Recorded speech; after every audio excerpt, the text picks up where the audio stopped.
Hello and welcome to the Handicapable Black Woman Throne Room. My view of humanity is a whole new tea.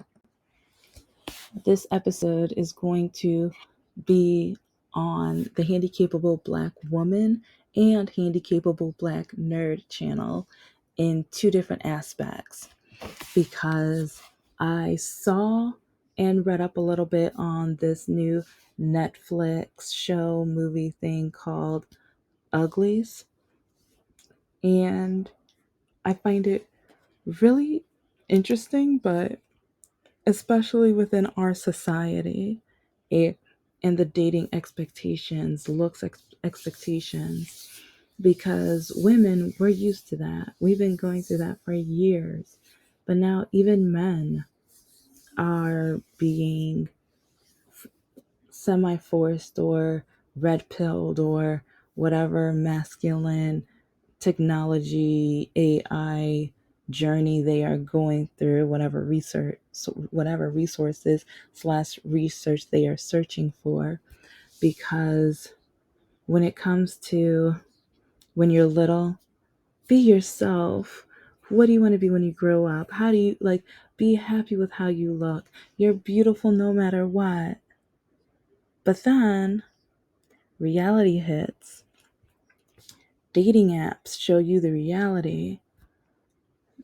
Men and women, human society show you the ugly side of honesty and or the disturbing side of if you don't interact with me, if you don't sleep with me, if you don't give me attention, if you don't jump when I say jump, I'm going to tell you what I think about you, or the illusion of what I think of you, or whatever I can tell you that will make your self-esteem get low enough to the point where you're going to beg me for attention because I'm a bully, I'm a troll, that's what I do best. Or everyone pulled me down, everyone picked on me, everyone bullied me, to the point where that's all they know how to do, or they've seen it happen all around them, and that's how others got what they wanted. Because one thing I'm working on in my novel is the bully and the power of the bully. Why do people gravitate towards the bully?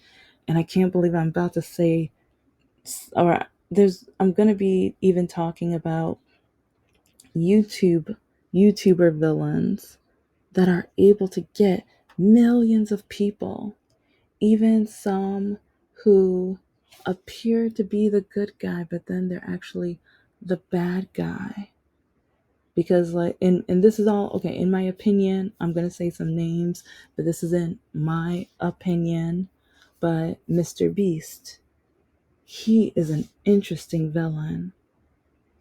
And especially the way that he has this hero-esque structure, image, but now we're seeing the dark side of him. And so there are some superheroes that I would compare him to, as well, especially since I'm writing one with superheroes, but and also politics and things like that. But then there's that Nikocado avocado guy. Is like, and the thing is, I have never watched these people. I hear about them through the gossip YouTubers, and but I've never watched their channels personally.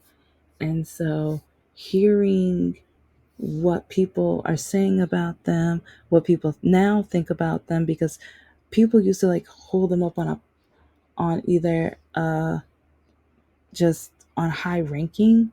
And I've Nikocado is a little different.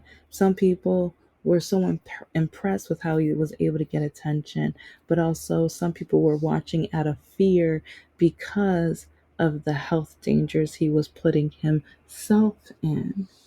And with Mr. Beast, who he didn't risk his own safety, he would risk others. In my opinion, this is from what I have heard, what I have seen from many different videos and sources, but with their appearance part, I hear how some people watch them because of appearance. Some it was because of attraction, some it was because of unattraction. And that, to me, that's very interesting. But at the same time, with YouTube, the power of visual. I know I've heard even some guys say they can't stand some YouTubers, but since she's hot, so like one guy even told me he puts her on mute because he doesn't care what she has to say. She's just hot. And so the power of beauty is like we already know it makes money, but especially like with this show or like I still need to look up like I think it's a show. It looks like a show. It's like I just saw it today and I read some paragraphs on it, but I didn't look to see if it was a show or a movie. Yes, okay. I did my homework the day of, literally, but I literally saw it on the screen like today and I started thinking about it while working on one of the chapters, and especially within dating life, I have tons of screens like I'm gonna have to look through some screenshots today to show you guys what I have been through, because most men only call me beautiful in order for me to sleep with them. Some men try to call me beautiful, but then they want attention, immediate attention. If I don't give them the attention immediately, then they really tell me what they think of me and or the illusion of what they want me to think of myself.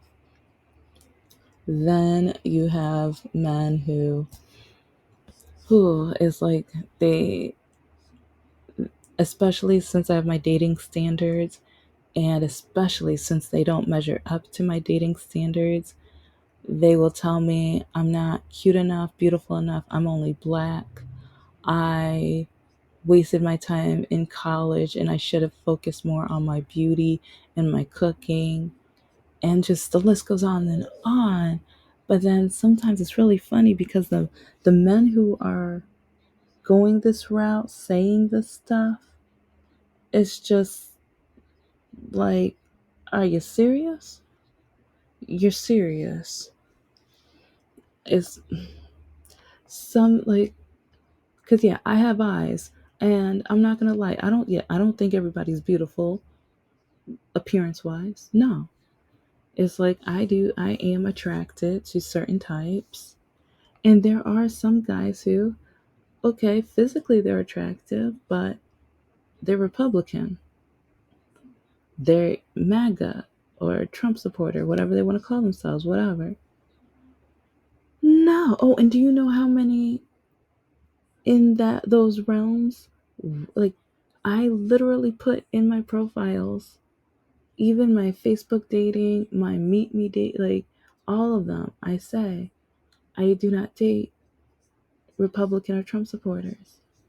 But then a lot of them don't read. Like a lot of them don't read, and even in their profile, they say that they do not date liberals. And if you're stupid enough to be one, I have a perfect example of that too. And they're just going based off of looks. I think some try to trap me, or they try to see, oh, is she going to read my profile? But a lot of them, they literally just go based off looks. They don't care what's in your profile. They don't care who you are as a being. They care what you look like. Do you meet their physical qualifications? And if you do meet their qualifications, that means you have to change. Do you know how many men have told me I have to change who I am? Because since I meet their beauty standards, I have to go out with them. I have to do as they say. I have to think as they think.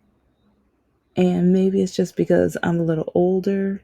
I hope not many women have gone through this, but I know I can't be the only woman that has gone through this. But I have literally, even after, not even after, during COVID, broke up with my no good ex of 7 years and everything. I just kept on to dating apps. And there was one guy specifically, he, one, refused to say which political party. And a lot of men did this, but this one was the kicker right here. And I asked them, I was like, okay, political, with your politics, your political beliefs, politically, where do you lie within the spectrum? Because I don't like to waste time.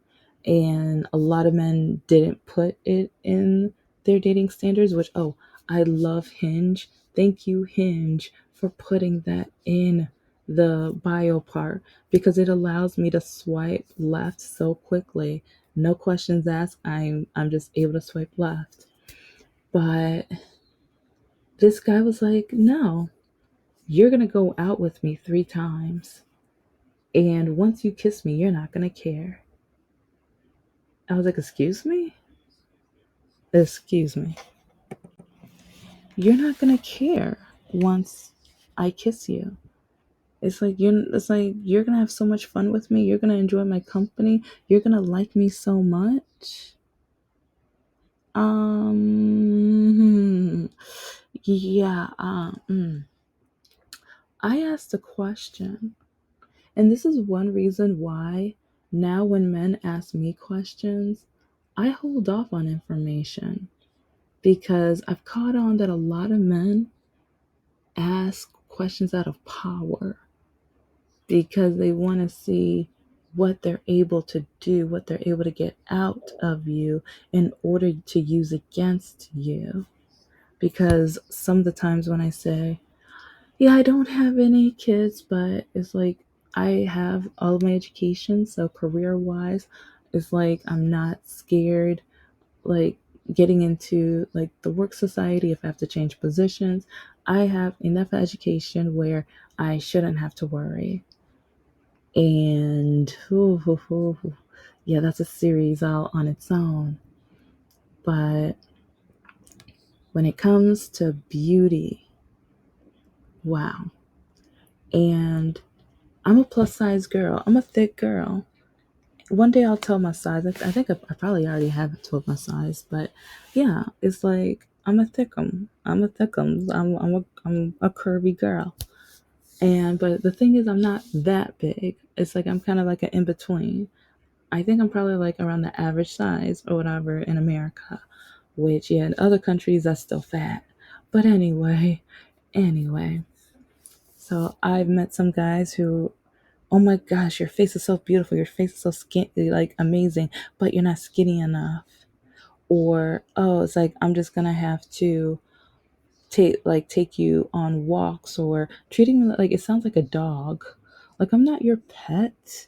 You're going to take me out on a walk. Like, you can say we can go on walks together, but you're going to take me out on a walk. Think about that. Yeah, just think about that really hard. Not, no, boo boo, nah, boo boo. You ain't taking me on a walk.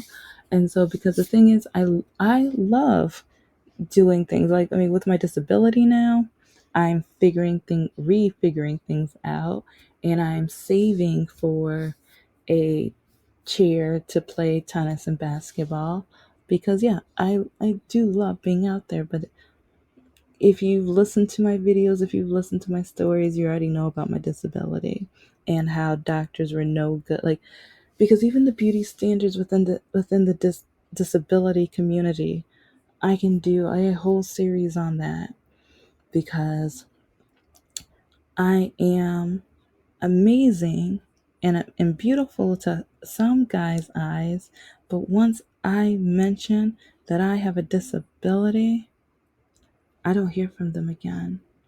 Or they block me, or they tell me how I need to figure out a doctor that will do surgery on me to fix me. Even though I was born with this disability, it's in my DNA, but these men tell me that I'm too beautiful to be like this and that I need to find somebody that can basically change my DNA, to change me, to change who I am, to change how I was born. And so looking at this movie premiere with the TV show premiere, I'm pretty sure it's TV because just the way that it was going, I'm like, yeah, this is a series. But like when you're 16, like surgery is not an option.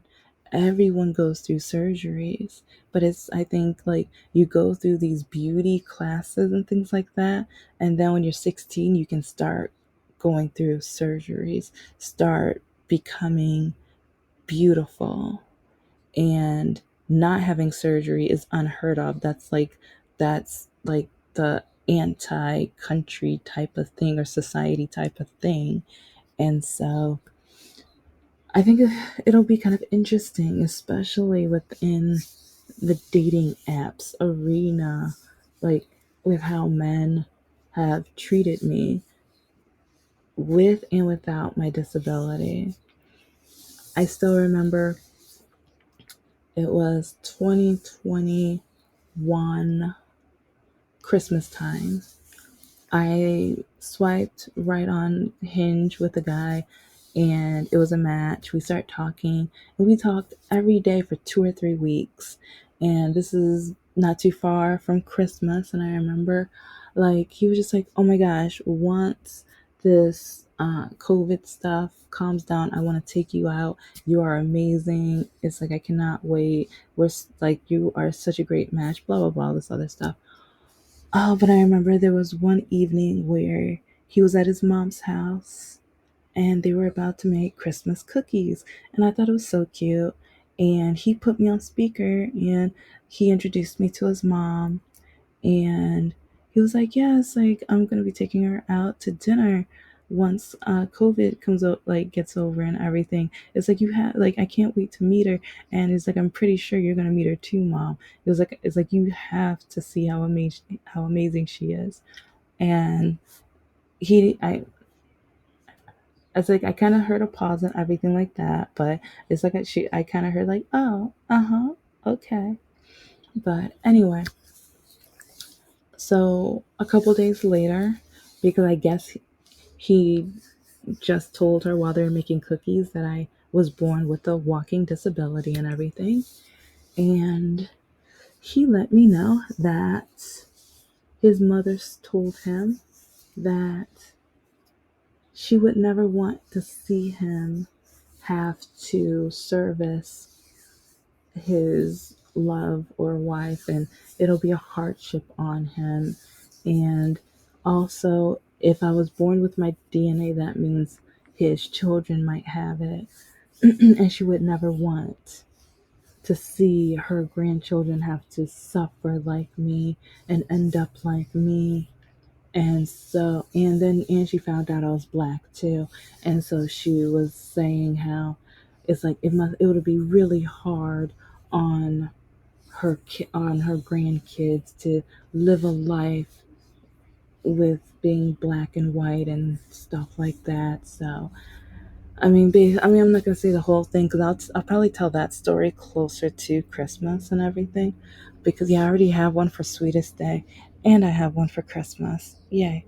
But I have a lot of stories for the holidays. But the beauty behind disability, or the ugly behind disability, because I just remember I was so shocked.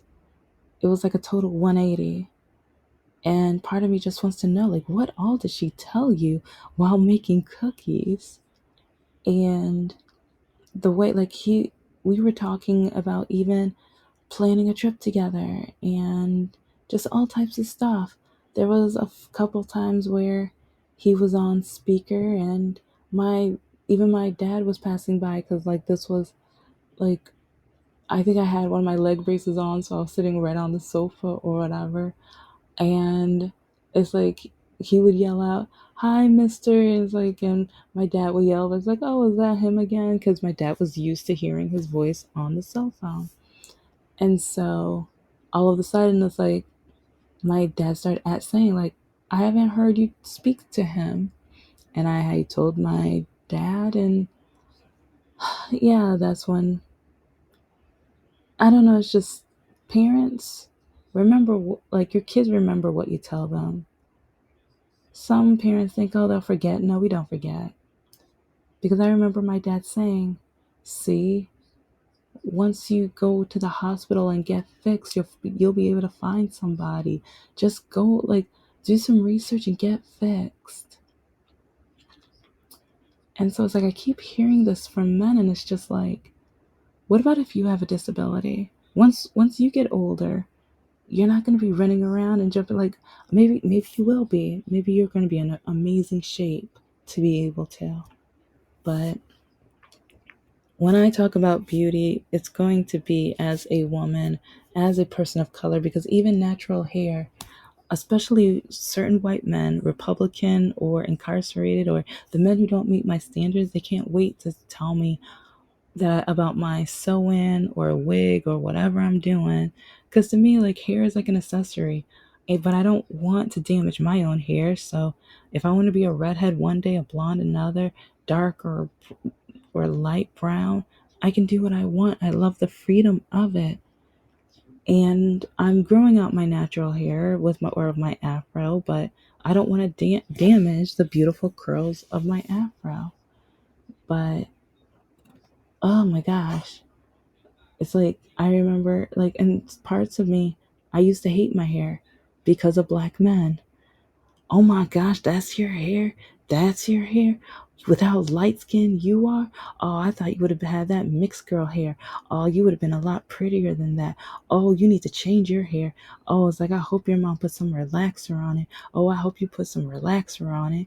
Oh, yeah, even though it can cause cancer, you'd rather me get cancer than have my natural hair. So when men try to put me down about my hair or about wigs or sew-ins or whatever, I don't even care.